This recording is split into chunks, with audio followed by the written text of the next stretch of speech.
Jesu Kristu uyinkosi bazalwane, ngiyanibingelela egameni lenkosi yethu Jesu Kristu. Siyambonga kakhulu uNkulunkulu osigcinile. Namhlanje-ke ngikhuluma ngebhesi. Siyambonga uNkulunkulu kakhulu, ngiyacela sikhuleke. Baba, egameni lenkosi yethu Jesu Kristu, nguyizolo namhla naphakade, wethembekile usuku nosuku, Nkosi usenzele okuhle. Siyakubonga Baba wethu ongcwele nangalo lolu suku lwanamhlanje. Siyanxusa Nkosi ukuba ngempela ugcina izinyawo zethu zingasheleli, ukuba amehlo ethu angasuki kuwe, siwaphakamisele kuwe njalo, ukuze siqonde Nkosi izifundiso zakho neziyalo zakho. Size-ke Nkosi usiphe inhliziyo yenyama ezothamba, izwe, ilalele, kungabi ngeyetshe. Sincede-ke Nkosi uhambeni lwethu, sikwesabe ukuba singenzi okubi phambi kwakho. Ngiyacela-ke Nkosi sazofunda izwi lakho, iba khona kanye nathi. Nkosi ukhulume ngalo ey'nhlizweni zethu ngamunye ngamunye. Siyabonga Nkosi leli thuba. UJesu Kristu uyinkosi. Amen. Siyambonga kakhulu-ke bazalwane uNkulunkulu. Ngalo lolu suku sizofunda abaseRoma chapter 8. Siqala ukufunda kuverse 5. Romans chapter 8 verse 5. Soqala ukufunda kuverse 5. Kufundeka kanjena-ke. Isihloko esikhulu esibhalwe ngamagama amnyama sithi okholwayo sindiswe ekulahlweni, ahambe ngokukamoya. Siyaqala ukufunda. Ngokuba abokwenyama banaka okwenyama, kepha abakamoya banaka okukamoya. Ngokuba ukunaka kwenyama kungukufa, kepha ukunaka kukamoya kungukuphila nokuthula. Abasenyameni abanakumthokozisa uNkulunkulu. Ngicela ukuphinde uverse 7 angimfundanga. Ngokuba ukunaka kwenyama kungubutha kuNkulunkulu, ngokuba akuwuthobeli umthetho kaNkulunkulu, yebo, futhi kungekwenze. Abasenyameni abanakumthokozisa uNkulunkulu. Kepha nina anisenyameni, kodwa nikuye umoya, uma umoya kaNkulunkulu ehlala kini. Kepha uma umuntu engenayo umoya kaKristu, lowo akasiye owakhe. UJesu Kristu uyinkosi. Bazalwane, ilizwi leli esizokhulekela phezu kwalo. Simnxuse uNkulunkulu ukuthi akasiphe umoya wakhe oyingcwele. Uma ngabe sizobheka nje imisebenzi eyenziwa umoya oyingcwele empilweni yomuntu, ngempela sonke siyamdinga umoya oyingcwele. Uma nje sithi singaba kaNkulunkulu, siyamdinga umoya oyingcwele. Lithi-ke lelizwi, uma sinaka okwenyama, asikwazi ukuqonda okukamoya. Asikwazi nje nokuthi sik-understand-e okukamoya. Uma sizonaka okwethu kwenyama, sizonaka ukuthi sinani, sidingani, yini okumele siyenze ukuze sithole okuthize. Sibheke izinto zenyama ezingeke zisikhokhele, ezingezalokhu kuphila. Lithi lelizwi uma uqhubeka nalo, lithi abasenyameni abanakumthokozisa uNkulunkulu. Kusho ukuthi uma sizicabanga thina, uma sisenomina ey'mpilweni zethu, uma kusakhona ukuthi mina ngizokwenza ukuthi, mina angikwazi ukuthi ngingenza lokho, mina ngeke ngize lapho. Uma kuyabhora, kuzokhulunywa ngezwi kaNkulunkulu, kuyabhora. Kuningi esikwenzayo okusenza sibe senyameni bese singasamuzwa umoya oyingcwele mayesekhuluma nathi. Uma ngabe-ke bazalwane sikhetha ukuphila, kudinga ukuthi asihlale silalelisise umoya oyingcwele ukuthi uthini kuthini. Kodwa uma ngabe sikhetha ukubhubha, ilapho-ke la sizonakekela khona ukuthi inyama yethu ithini. Ukuthi inyama yami namhlanje ibuthakathaka, hhayi cha, angilali ngobuye ngibabone ngelinye ilanga. Ukuthi namhlanje angikwazi ukuhamba ngifike endaweni ethize noma ngenzele umzalwane into ethize ngenxa yokuthi mina angizizwa kahle. Lithi leli zwi ngeke size siqonde ngempela uqamoya uma sinaka okwethu kwenyama. Lithi-ke izwi kaNkulunkulu idokodo leli, sikhona okwesikhashana kulo. Lithi-ke uma ngabe selidilizwa leli dokodo, kunesakhiwo esingenziwanga ngezandla. Yileso sakhiwo-ke esisilangazelelayo ukuthi sibe naleso sakhiwo esingakhiwanga ngezandla zomuntu, noma ngentando yomuntu, noma-ke nje-ke ngokufisa komuntu. Manje uma ngabe sizobheka leli zwi, liyasitshela, liyachaza. Umpostoli uPawulu la uchaza kahle uthi ukunaka kwenyama kungukufa. Once waqala wanaka iy'nswelo nezidingo zakho zalesi sikhathi zasenyameni, uphelelwa na ubuthongo, ungakwazi ngisho ukukhuleka, ungakwazi ngisho nokwenzani. Uzunqene nokuya esontweni, uqala uphike, uqala uphikise, uqala usole, uqala uzonde, uqale ube nomona ngokuthi abanye bayaphumelela wena awuphumeleli, abanye bayazuza wena awuzuzi. Uqale ube ney'nkulumo ezimbi, ube neselibi, ngoba usufile already. Sekuwukufa lokho. Uma ngabe umoya oyingcwele engasakukhuzi, ungasenanembeza, usufile vele. Akukho futhi okunye, usufanele umlilo. Lithi-ke leli zwi, lokho-ke kuwubutha kuNkulunkulu. Uma sisazoyishaya isifuba ukuthi ngonyaka ka-2025 ngiyobe ngihamba ngemoto ethize, ngonyaka ka-2025 ngobe sengihlala endaweni ethize, ngonyaka ka-2026 ngifuna ngibe senginokuthi nokuthi. Sisayishaya isifuba, umoya oyingcwele angeke ahlale lapho. Kusho ukuthi sifana ney'dumbu, sifile ngoba vele siyiy'nkuni, sesiziy'nkuni zesihogo already. Ngoba kanye nokufiso kwenyama kuhambisana nomona, bazalwane, kuhambisana nomhawu, nomhobholo, kuhambisana nokubheka kabi abanye abantu, nokufisa okubi nezizindla ezimbi, kuyahambisana. So uma ngabe singaba kaKristu thina, kumele siphile ngomoya kaKristu. Lo akuthembisa wathi, ngiyahamba ukuze ngikwazi ukuthumela umduduzi ongumoya oyingcwele ozohlala nani phakade. Bazalwane, thina siyayixoshela umoya oyingcwele thina ngokwethu ngenxa yokunaka okwenyama. Uma singasusa ukunaka okwenyama, bazalwane, ngikhumbula ukuthi kudala kwakukhona ama-missionaries ayefika. Laba bantu babesidela okwangempela, bangene emakhaya ethu emambi, bangene badle ukudla esikudlayo. Abanye kwakusuke kungabe baleli mhlophe, abanye ubone ukuthi basuke emakhayeni nje ami kahle, kodwa besidela ngenxa yokufuna ukwenza umsebenzi kaKristu, ngenxa yokuthi balangazelela ukuthi sizuze nathi ukuhlakanipha. Labo bantu babenza konke. Uma befika nikha amanzi emfuleni, bazowakha nabo bawathwala emakhanda njengathi. Babesidela, umvuzo wokusidela. Kuphela umina, kuphile uKristu kuwe. Ngange ngibabuke nje ngimangale ukuthi hey, bakithi banesibindi.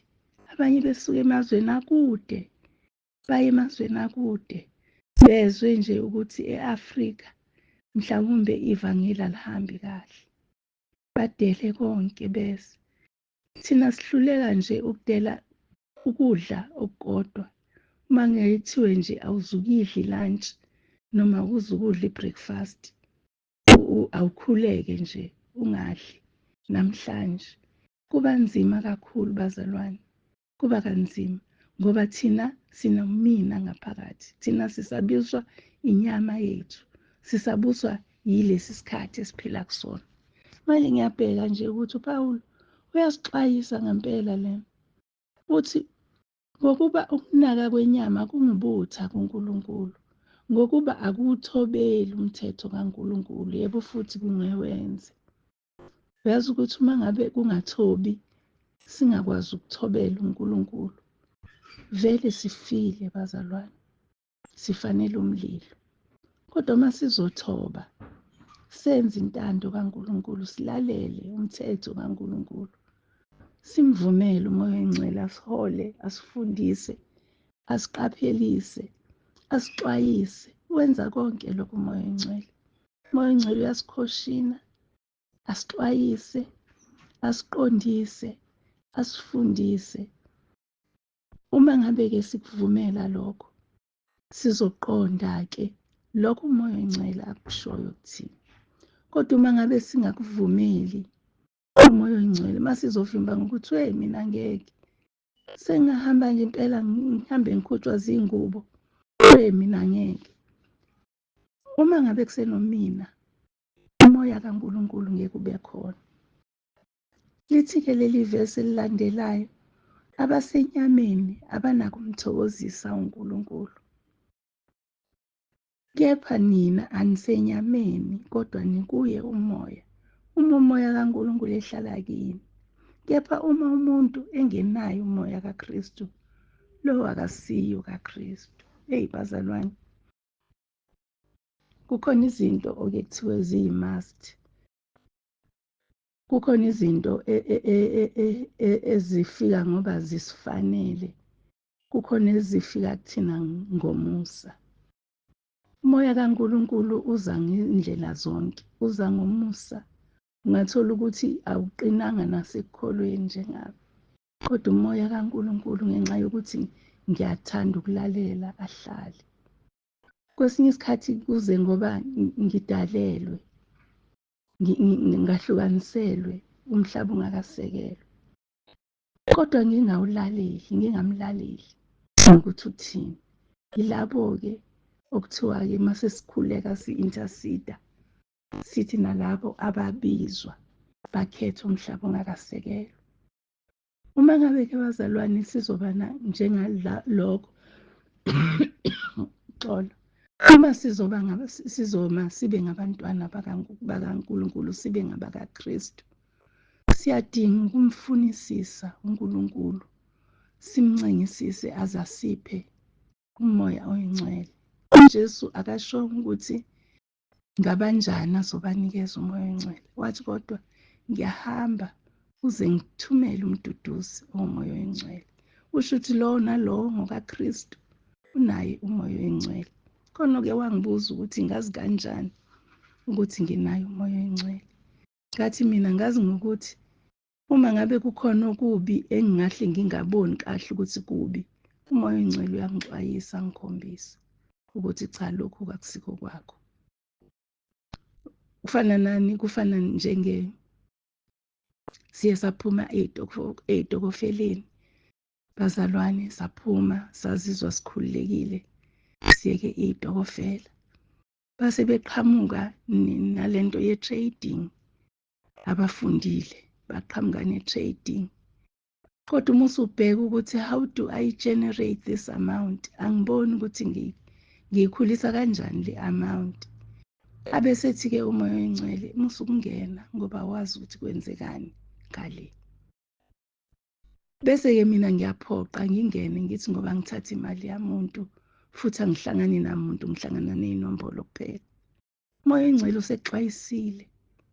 Deda, uma ungabe ungadedi, umoya oyingcwele uzosuka yena kuwe, ahambe ngoba akahlale endaweni la engadingeki khona. Akahlale endaweni la uNkulunkulu engasatshwa khona. Akahlale endaweni la engalalelwa khona. So ngiyalinganisa, isilinganiso nje bazalwane, angisho ukuthi kunjalo. Kodwa kukhona izinto asixwayisa ngazo umoya oyingcwele, unembeza wethu usho ukuthi hhayi lokhu ubese wena uthi ayi ngizokwenza okwamanje ngibuye ngikuyeke ngibuze noma uthi usukwenzile bese uthi othi ngifonele uMamZibande ngibuze. Bazalwane akukho right, akulunganga nje lokho. Lalela unembeza wakho wenza okufaneleyo phambi kaNkulunkulu. Lowo nembeza lowo umoya oyingcwele okuxwayisayo okutshelayo uze ungangeni ekulingweni, uze uthi noma ukhuleka lowo mkhuleko uthi ungasingenisi ekulingweni. Akangenisani umoya oyingcwele ekulingweni, kodwa sifanele ukuhlangana nezilingo ukuze sizonqoba. Uma ngabe-ke sesihlangana sidibana nezilingo, simele ukulalela umoya oyingcwele okuyena ozosikhuza asinqande ngonembeza wethu. Angazi bazalwane ukuthi leli zwi lifike kanjani namhlanje, kodwa lifikile ukuze sazi ukuthi unembeza wethu ukontrolwa umoya oyingcwele kaKristu. Uma ngabe umoya kaKristu ungekho, unembeza wethu uyathula uthi du. Wenza okubi uthi usukwenzile okubi bese ubona kamuva ukuthi hawu ngibonile kuNkulunkulu, hawu angikhulumanga kahle noSibanibani, hawu ubeyephi unembeza, ubeyephi umoya oyingcwele wakho, kanti aseyena yini umntanami, awuseyena yini okaKristu wena. Bazalwane, siyagcizelela ukuthi asimhloniphe umoya oyingcwele kaNkulunkulu. Ake singahambi ngokwenyama ngoba lokho kuwukufa, kodwa ake sihambe ngokamoya, ngoba uma ngabe sihamba ngokamoya athi umhlabeleli nabantu babone isihambiso kwakho. Kusho ukuthi uma sihamba ngokamoya sizohamba njengoba iNkosi uJesu yahamba. Bese-ke abantu bayibone ukuthi cha ngempela laba bamaKristu ngoba nakho bahambiso kaKristu. Asikwazi ukuthi sithi sifuza uKristu sibe singahambiso kwakhe. Asikwazi futhi ukuthi sithi sinomoya oyingcwele kodwa sibe singahambisi okaKristu, futhi singamesabi uNkulunkulu. Ukwesaba uNkulunkulu, leli izwi elithi ukwesaba uNkulunkulu alifani njengoba uzosaba umuntu ukuthi uyamazi ukuthi unolaka, kodwa uNkulunkulu angenza konke. Okwethu kufanele sisabe ukwenza okubi. Ukusaba uNkulunkulu ukusaba ukwenza okubi, ngoba uma ungabe ungenzi okubi uyamesaba-ke lapho uNkulunkulu, ngoba uNkulunkulu akakuthandi okubi.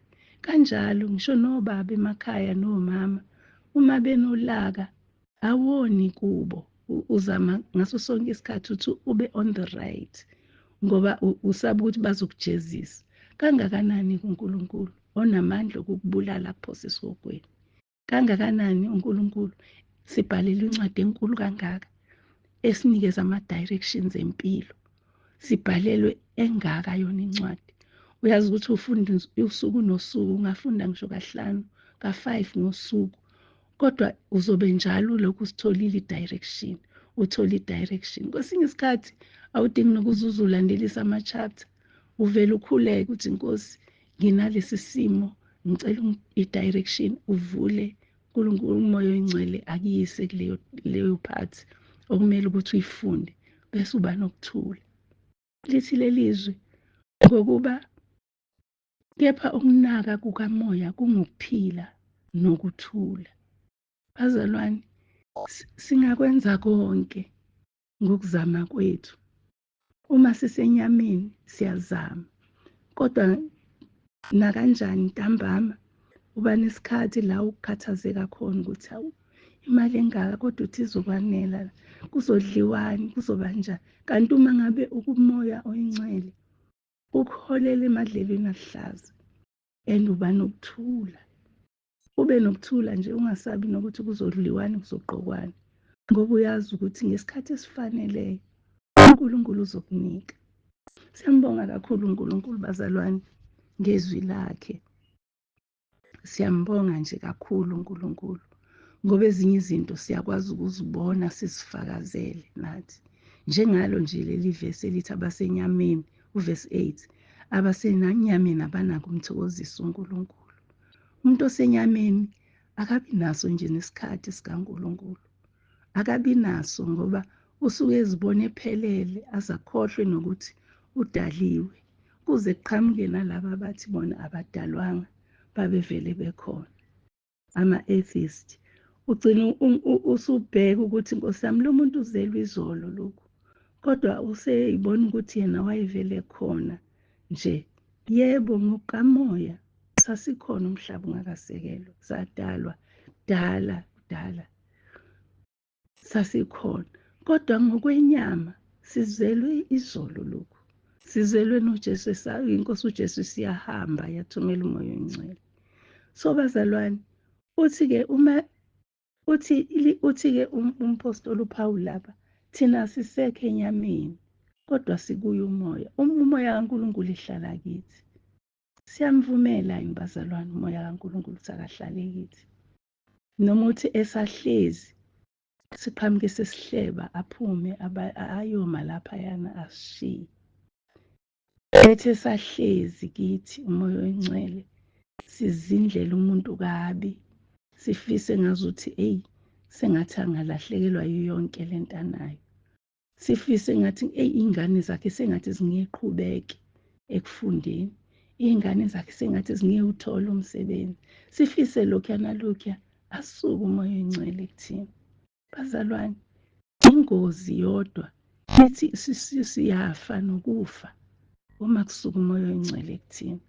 Siyafa okwangampela futhi sifa nokufa ngoba usuke ungasakwazi ukuhlukanisa okuhle nokubi, usuke ungasaboni nehlazo, usuke ungasaboni nento ezokufaka ehlazweni, kodwa nje uqhubeke. Ngike ngibuke laba abaqhamuka sebebelethise begoqe ngey'nyoka. uNkulunkulu wathini ngenyoka? Wathi ubeka ubutha phakathi komuntu nenyoka, kodwa abantu namhlanje iy'nyoka bahlala nazo endlini, abantu bayayigoqa ngey'nyoka, bahambe phakathi kwethu baze basho nokusho abanye ukuthi thatha le nto ayinabungozi. Bazalwane, sikuyiphi igeneration? Ake siphakamise namehlo ethu sibheke ezintabeni kuzoqhamuka usizo lwethu, ngoba ngempela sizozithola nathi sesisenyameni uma ngabe sizosusa amehlo ethu. Lithi izwi kaNkulunkulu kwathi lapho uNkulunkulu eshaya abantu bakwa-Israyeli ngey'nyoka ukuthi zibalume, ngoba uNkulunkulu wethu uNkulunkulu wosizo, uyalimaza bese yapholisa.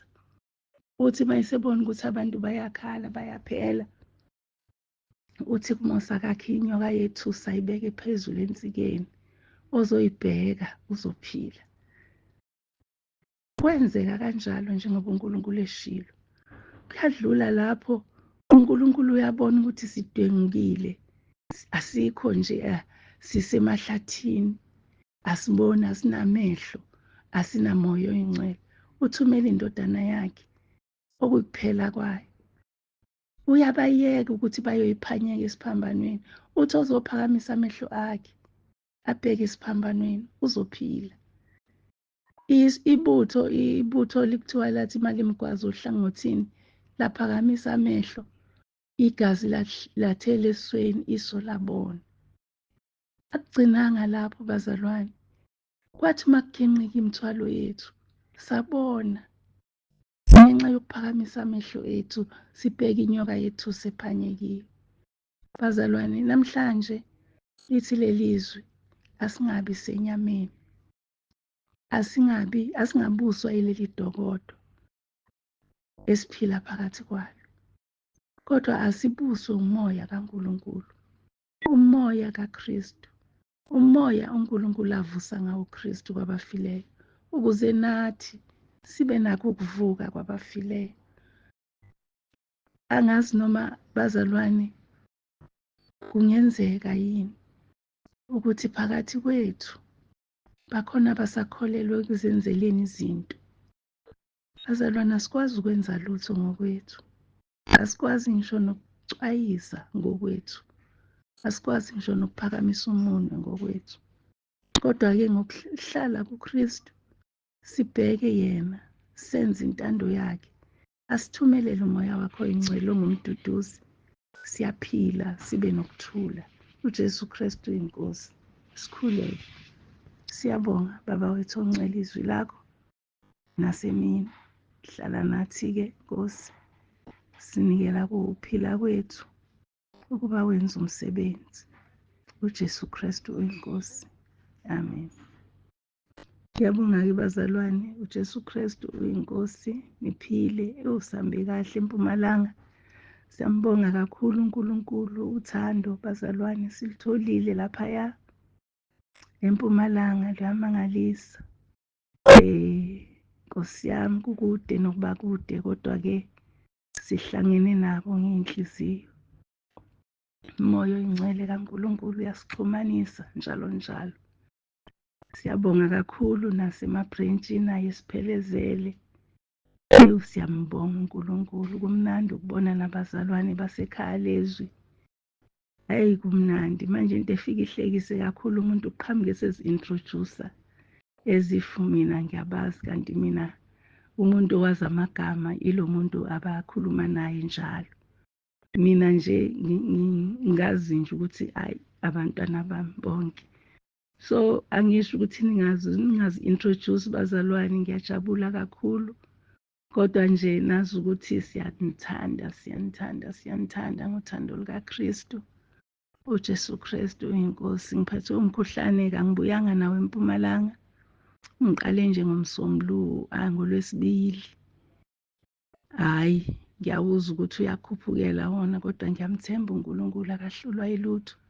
Usesidlulisile ey'meni ey'nzima, wasiwelisa imfula, wasikhipha emlilweni sanganuka nentuthu. So ngiyambonga kakhulu uNkulunkulu, ngiyamkholwa. uJesu Kristu inkosi, uJesu Kristu inkosi, amen.